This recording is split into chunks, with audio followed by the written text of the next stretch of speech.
Hello and welcome back for another Sheriff of Study and video. The American Board of Internal Medicine under fire. How doctors can realistically fix MOC. Over the past 6 weeks, I've been watching this drama unfold on Twitter, X, over the American Board of Internal Medicine and their Maintenance of Certification or MOC program. And I haven't chimed in. In part, that's because, and I'm going to be honest here, I don't find as much joy in conversations on X as I did on the old Twitter. It used to be I could scroll through my feed and I'd learn something new, or I could tweet something and reach people who wanted to think about that thing seriously. Now I have to scroll through and mainly see just grifters and clickbait. So at this point, I think I've moved past the denial and the anger and my Kubler-Ross stages, and I'm somewhere in the depression right now where I just don't want to engage. But maybe I'll move into acceptance and tweeting or Xing or whatever soon. But the second reason is that I didn't chime in because I didn't feel that I had anything especially important to contribute to the conversation. And in general, I try not to pop off unless I've got something important to say. And most of the things that I might have said were being said by others. But I was still watching all this with interest, and as the conversation evolved, I reached a point last week where I felt like I needed to chime in, and that's because there's something very important that's being missed by many of the commentators on this issue. And in this video, I'm going to tell you what that is, and I'm going to explain how doctors can realistically fix MOC. But first, for those of you who haven't been on X or aren't familiar with the general structure of this conflict, let me give you just a very quick primer. The villain in this story is the American Board of Internal Medicine. It's the largest specialty board in the country. And just in case there's any non-medical listeners, let me illuminate their role in medical practice. When you graduate from medical school, you're a doctor. You have an MD or a DO degree. But in order to practice, you need a medical license from whatever state you intend to practice in. And to get a medical license, you need at least 1 year of postgraduate or residency training. But if you stop at 1 year, you're going to be living off the beaten path of mainstream medical practice. I mean, you can practice as a general practitioner, or you could be some kind of medicine adjacent entrepreneur running a cash only IV fluid clinic, or selling supplements, or doing hair transplants, or tattoo removal, or laser therapy for varicose veins. But it will probably not be easy for you to get reimbursed by insurance companies, and you won't be able to work inside a hospital unless you are certified by one of the specialty boards. So let's say you want to be a general internist. Well, then you have to do a 3-year residency training, and then you have to pass the examination that's offered by the American Board of Internal Medicine. That exam costs $1,430, but if you pass it, then you're board certified. And until 1990, once you reached that point, you were done. But starting in that year, the ABIM began to offer only time-limited certificates, meaning that their diplomates had to participate in some type of ongoing certification process. So these days, after an internist passes their initial certifying exam, they have to meet certain requirements to maintain that certification. And if they don't, then they're no longer listed as being ABIM certified, and they might have to go back to living on the outskirts of medical practice. And of course, MOC isn't free. It costs $220 a year to maintain the ABM certificate, and there's additional fees if you want to maintain certificates in a specialty area like gastroenterology or infectious disease. And the average physician does not like this. Most doctors do not find the MOC process helpful. Many feel that it's entirely unnecessary, and almost all resent having to send the ABIM a check every year. And from time to time, that resentment bubbles to the surface. And that's exactly what happened in July when the ABIM tweeted out this. Now, for the uninitiated, LKA here, that stands for Longitudinal Knowledge Assessments. That's multiple choice questions that the ABIM sends out each quarter that physicians have to complete as part of their MOC. And this tweet celebrates a physician who's on the adventure of a lifetime, visiting all the lower 48 states in her RV. But there she is in the brisk morning air, setting up her satellite on the edge of the canyon so she can log in and do her MOC questions. And understandably, this touched a nerve, and for the next couple of weeks, people were righteously dunking on the ABIM until, to their credit, they finally deleted this tweet and apologized. And, that might have been the end of it. But all this unmasked anger actually started to galvanize into a social movement.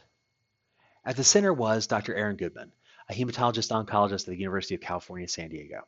He has a large following, including me, on Twitter, where he goes by the alter ego of Papa Heme. And let me tell you, Papa Heme was fed up because he has to maintain three separate ABIM certifications, and so he just started blasting away at the ABIM. But he actually did something else. He started an online petition, and that started to gain some traction. The last time I looked at it, it had over 12,000 signatures. And Papa Heme got invited to discuss all of this on the Healthcare Unfiltered podcast. And the host invited the CEO of the American Board of Internal Medicine, and improbably, he actually came on the show too to defend MOC. And this right here is a tweet with a video clip from that podcast episode, which I'll link to in the show notes below. And there on the left, that's Papa Heme looking like he's nursing a migraine. And then there's the skeptical appearing show host. And right there at the bottom, well, that's the CEO of the ABIM, Dr. Rich Barron. And I promise that's actually the real name of the executive who earns a seven-figure salary by running the ABIM. Anyhow, I finally got to listen to this podcast episode, which is worth listening to.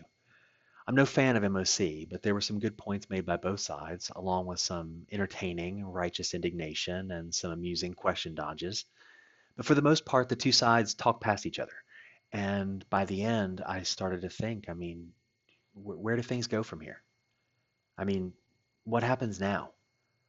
And I think the most likely answer is nothing. As time goes by and we get farther away from the trip of a lifetime while doing your MOC tweet, people's interest and anger, they're going to fade. And after a period of listening to the community and thoughtful beard stroking, the ABIM will get back to business as usual, and doctors will go back to doing their MOC questions and sending their checks to the ABIM. Folks, we've all seen this before. If you followed this story for any length of time, you may remember that this is not the first time that anger about the MOC has reached a tipping point. There was a huge swell of advocacy against the ABIM's MOC starting around, maybe 8 or 9 years ago, and it led to real efforts to change the system, but almost all of them fell short.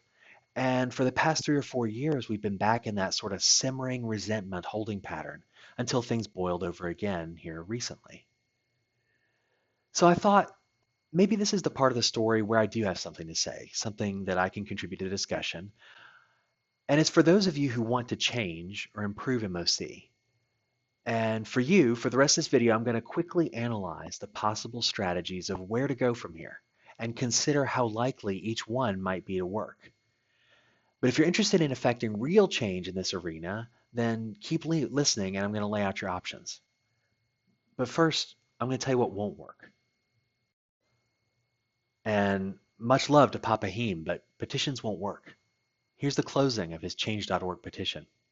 We, the undersigned, urge the ABIM to take our concerns seriously and act promptly to eliminate the maintenance of certification program. Folks, this simply will not occur.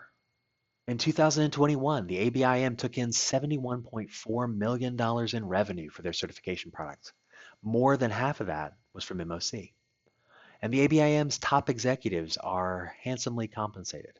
Dr. Barron receives well over $1 million per year in total compensation, which is probably more than 4 times what he would have been making if he continued his career as a general internist. The ABIM is simply not going to stand down. There is no number of signatures on a petition that will just make them turn out the lights and close up shop. If you want to change the system, then you have to apply force somewhere else. So I'm going to walk you through some options where that may be, and I'm going to give each one a letter grade based on my personal opinion about how worthy it is of being pursued. I'm going to warn you, though, at the outset that the ABIM and other board organizations, they're hard targets. There are not many places where they're soft. But the title of this talk was how doctors can realistically fix MOC, so if you wanted the sugar-coated version, well, I hate to tell you, but you came to the wrong place. I'm going to start with the option that the ABIM and other boards are always quick to suggest, which is get involved with the board. If you want to make real change, they say, get involved with us.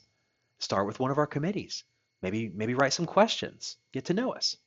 Who knows, maybe you'll even rise into a leadership position, but come join us and you can make change from the inside out. And if that's what you really want to do, then go for it. become the sleeper cell. And maybe 10 years from now, you will have worked your way into a boardroom meeting with the people who really matter arrayed around you. And you can finally reveal yourself and express your true opinions. And when you do, bright light will stream in from behind you as you raise your arms skyward, and the scales will fall from everyone's eyes, and they'll suddenly see the truth in everything that you're saying, even though other people have been saying those exact same things for the whole time that you were laboring away, writing your questions and glad handing people at receptions and whatever else you have to do to ingratiate yourself with the VIPs so that you can get picked for promotion within that organization. Maybe I'm just being cynical, but as an observer of organizations like this, I am skeptical even of the power that the board of directors has to change things. I have a rebuttable presumption that many board members are chosen in no small part because they're perceived as being likely to be hands off. The ABIM does not want Papa Heme or Meg Edison or Dr. West to be on their board. Actually, the ideal board member for most medical governance organizations is someone that has an impressive CV, somebody whose credentials are beyond reproach, who has distinguished themselves in some area that's adjacent to what their organization does. Or maybe the person is the exemplar of a particular group of stakeholders. But maybe that person is also very busy with other responsibilities, and maybe they don't necessarily have a whole lot of content expertise in the narrow area in which that organization is focused. Or at the very least, they don't have strong, preformed opinions about how any particular thing that the organization is doing should be done differently. And if you're not a big name and you're trying to work from the ground up, well, again, maybe I'm just being too cynical, but I'm deeply skeptical that real change starts that way. Instead, I think there's this form of regulatory capture that occurs when people that had been critical of the organization actually get involved with that organization because they tend to shut up. Speaking your mind publicly, it seems disloyal. And there can, I think, be this temptation to just stop thinking critically as well. And you just get along with your colleagues. And your colleagues, I mean, they're all smart and nice people. And the more you listen to them talk, the better their ideas sound. And the policies they suggest, they must be good because the people, they're also smart and nice, and you don't ever really think to, think of something differently, and you don't hear any other ideas. So I could go on, but I'm going to stop. I'm going to give this option a final grade of D+. Let's move on to option two. Option two is to kick up dust on social media. By itself, this doesn't change anything. There is no amount of retweets or upvotes or likes that is going to make the ABIM spin down their operations. But still, there are at least two valuable things about talking about this stuff. One is that it spreads the word. There are a lot of physicians who might care about this issue, but they're busy. They're busy with their patients and their practice, and doctors are rule followers. You tell them to answer the questions and send you the check, and most of them will without ever questioning it. But these days, social media is how ideas spread, and talking about these issues allows you to put those ideas inside someone else's head, and maybe they think, hey, things don't necessarily have to be like this. In other words, stoking the rage machine can be a catalyst for other types of action that may ultimately be more effective. But number two is that kicking up dust on social media actually probably serves a certain watchdog role in and of itself.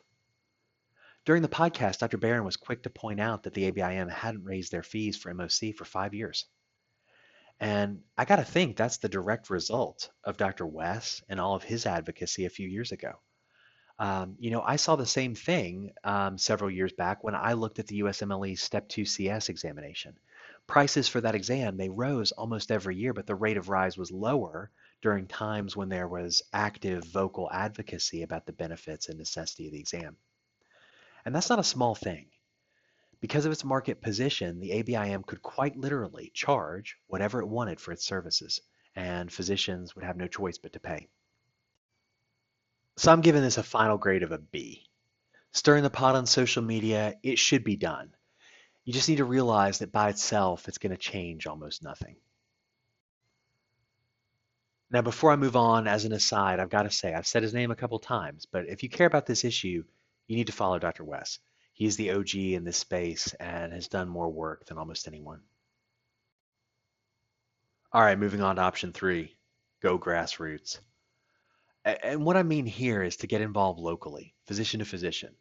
Work to convince your peers not to take certain actions that further and support a system that you don't believe in.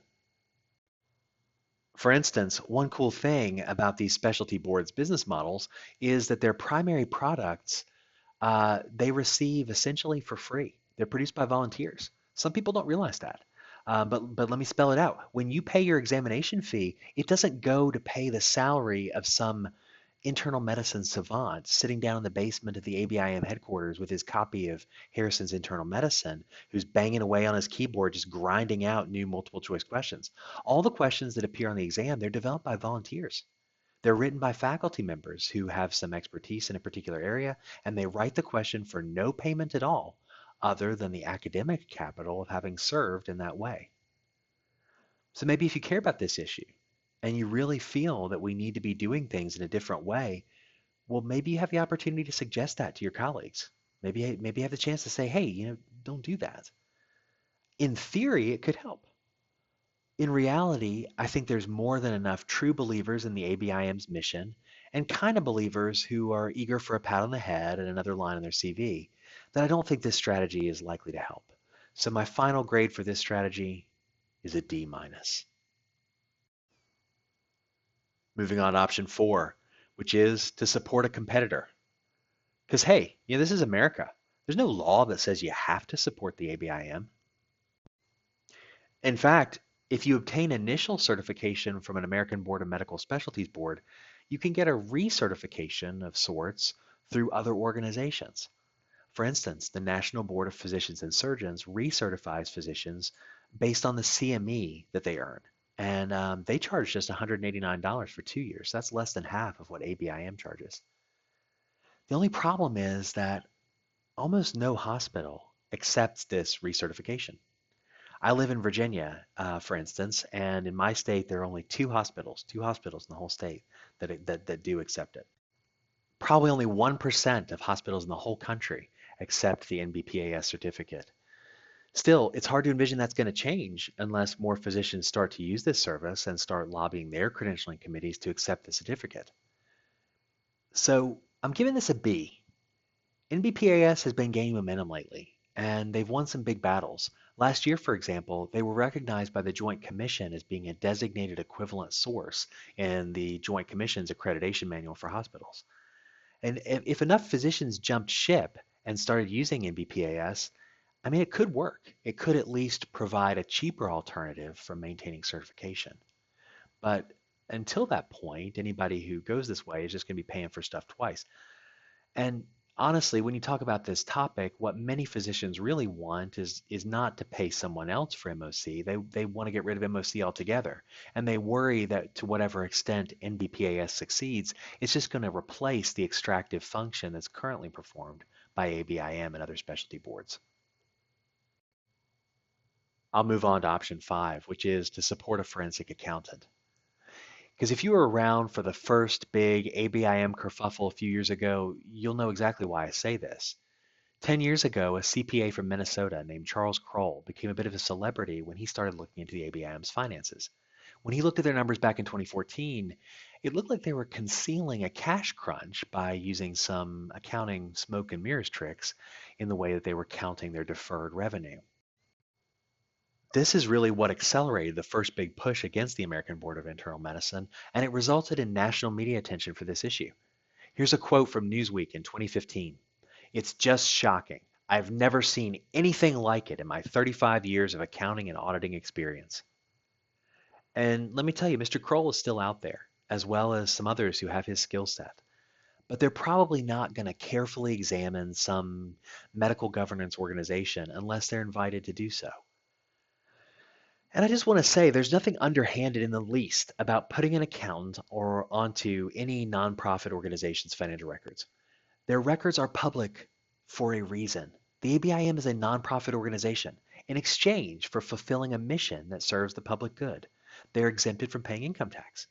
And the reason that their financial records are required to be made public is precisely so that they can be inspected, so that citizens can ensure that the dollars are aligned with the organization's mission.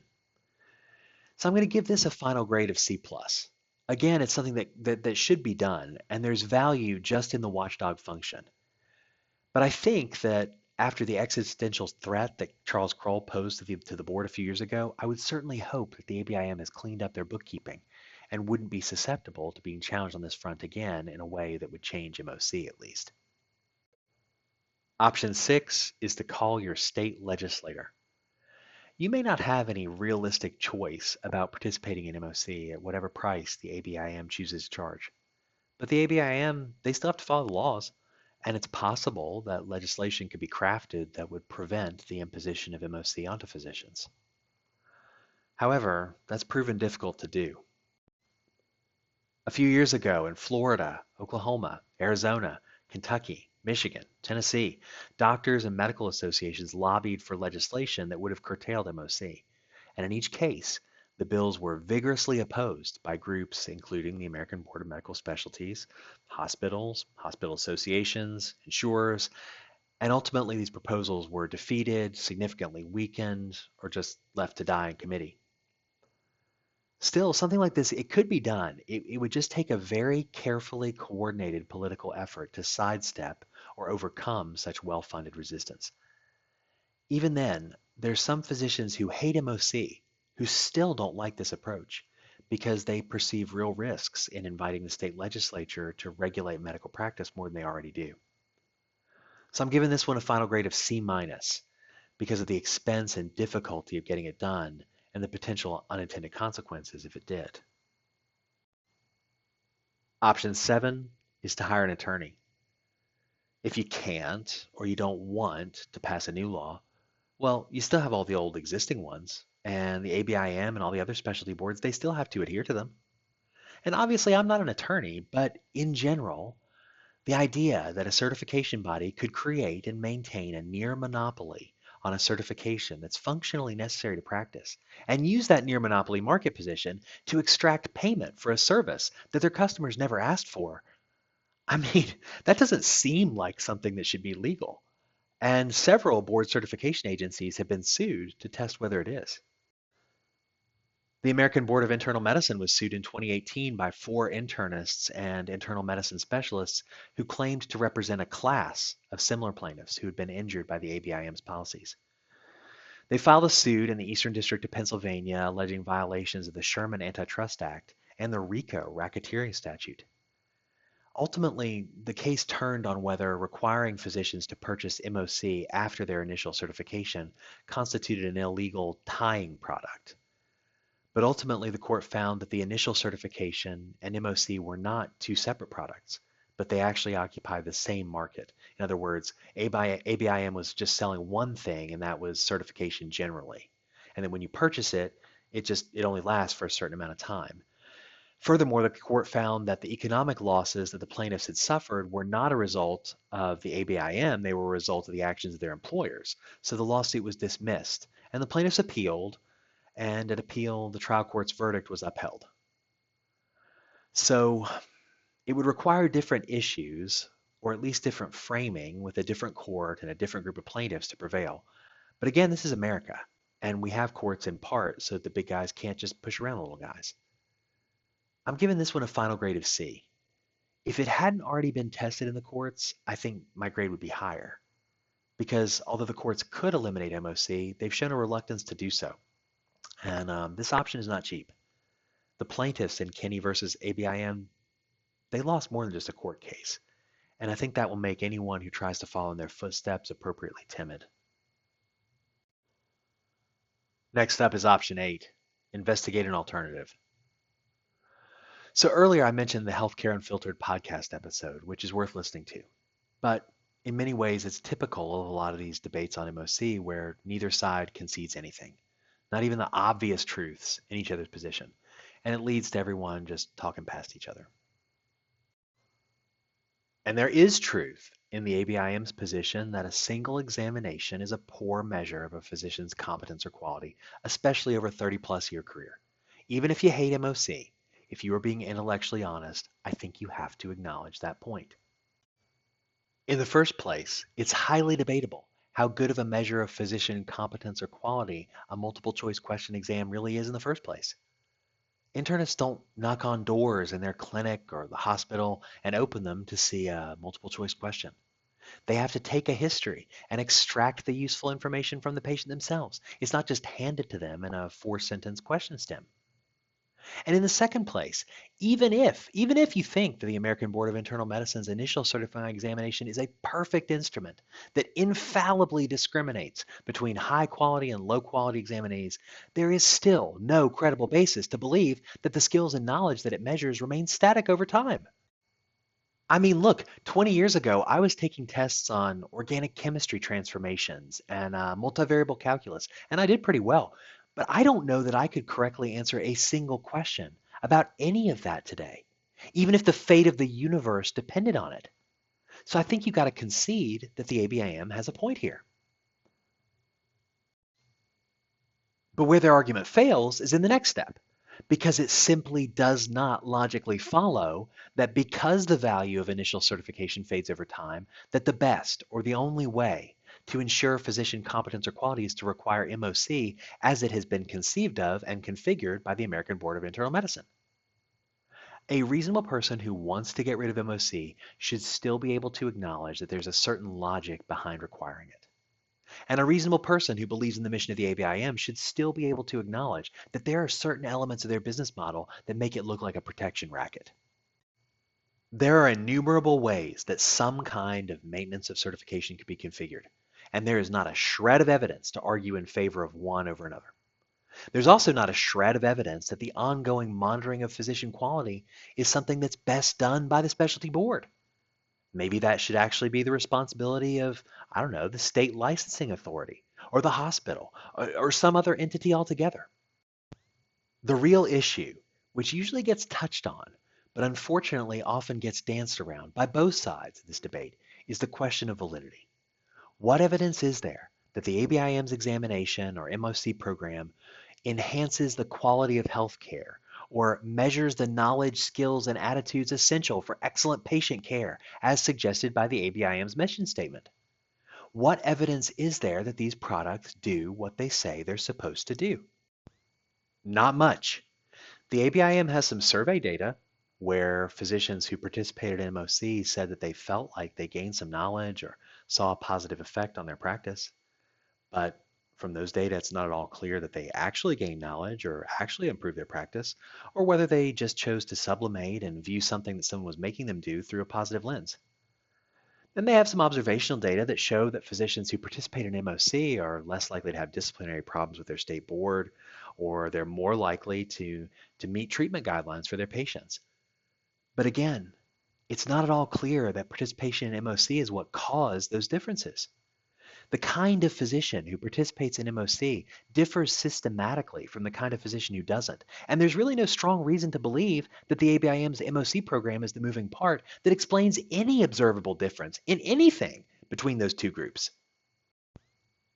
So if you're looking for a soft spot in the ABIM, this is one. There's an opportunity here to focus the debate on the lack of validity for these assessments, and actually to have a debate about what kind of evidence there should be of high quality physician practice and who should collect that evidence and what organization or body should be responsible for implementing the resulting policy and how much it should cost and who should pay for it. So I'm going to give this one an A minus. It'll be hard to do, and just doing it's not going to make the ABIM stand down. You're going to have to combine it with some other strategy, maybe the one I'm going to mention in just a moment.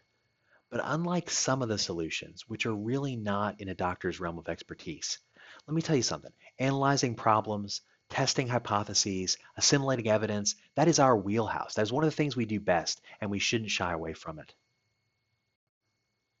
And that brings me to my final option, which is this: influence the real power centers. Now, let me explain what I mean here. If you really care about advocacy, then one of the most important things you can do is to conduct a power analysis of whatever thing you're trying to change. Figure out who has the power and how can they be influenced. So many good advocacy efforts are wasted by being targeted in the wrong place. Say, for example, I don't know, that you're a high school student and you don't like your school's dress code. Well, you can complain to your teacher. That's who's enforcing the dress code, right?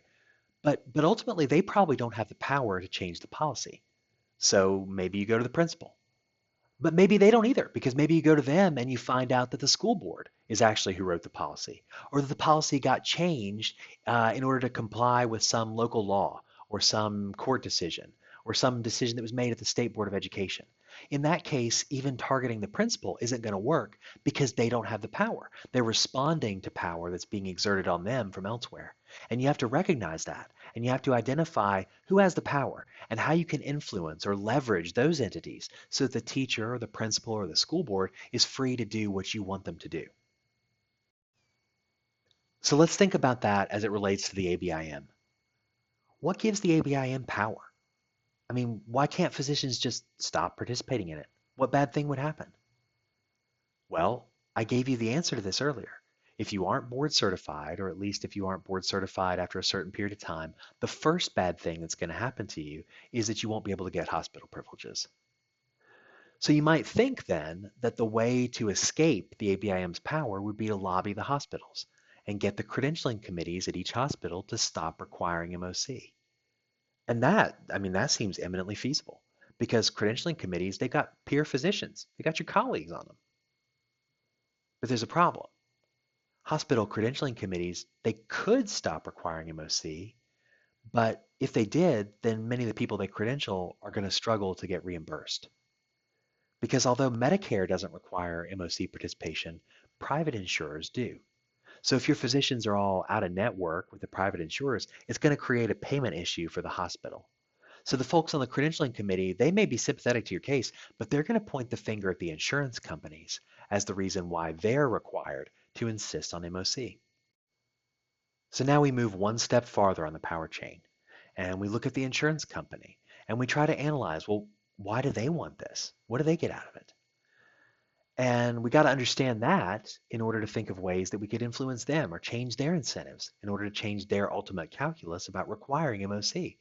And on first pass, it may be somewhat curious that private insurers require this. I mean, after all, the private insurers, they're for-profit companies. They're less concerned with appearances and the facade of quality than they are with dollars and cents. So when I first thought about this a couple of years ago, I thought, well, it must be that they just use MOC as a way to deny claims or keep people out of their network. And maybe that is a part of it. But the insurance companies themselves, they're quick to point the finger at someone else and say their hands are tied because there's actually another layer to this. We got to go one step farther on the power chain to get to the real power center, and that's the NCQA. So just like how medical schools get accredited by the LCME or COCA, or residency programs get accredited by the ACGME, or hospitals get accredited by the Joint Commission, insurance plans get accredited too. And most of them are accredited by the NCQA, or National Committee for Quality Assurance. And the NCQA considers having board certification as a quality measure in its accreditation process. In other words, since doctors want to work in hospitals, and hospitals want to be paid by insurers, and insurers want to be accredited, well, now doctors need to participate in MOC. So how can you influence the NCQA?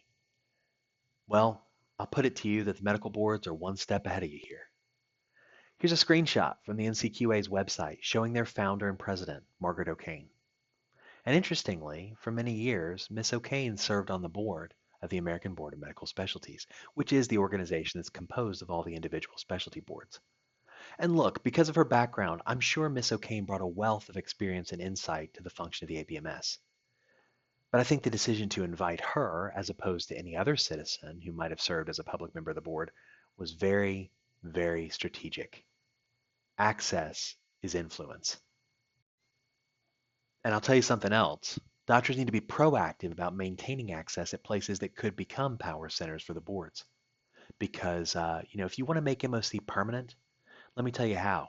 Just let CMS issue a rule that you have to be enrolled in MOC in order to bill Medicare. Or let the Joint Commission require that hospitals use ABMS certification or MOC participation in their hospital credentialing. Then any debate about MOC is going to be over. So if you care about this issue, you need to make sure that your arguments are reaching those people's ears. So here's a recap of my final grades. If you were to ask me what someone who cares about this issue and wants to make positive change, what should they do? I would say you need to focus on influencing the real power centers, and it will help you to make your argument in those places if you have an evidence-based alternative rather than just a list of gripes. And I think the dark horse here is supporting a competitor. But none of this should preclude you from kicking up dust on social media because it's good to talk about and debate these things. Just realize that that alone is not a winning strategy. And with that, I don't have anything else to say. Thanks for listening.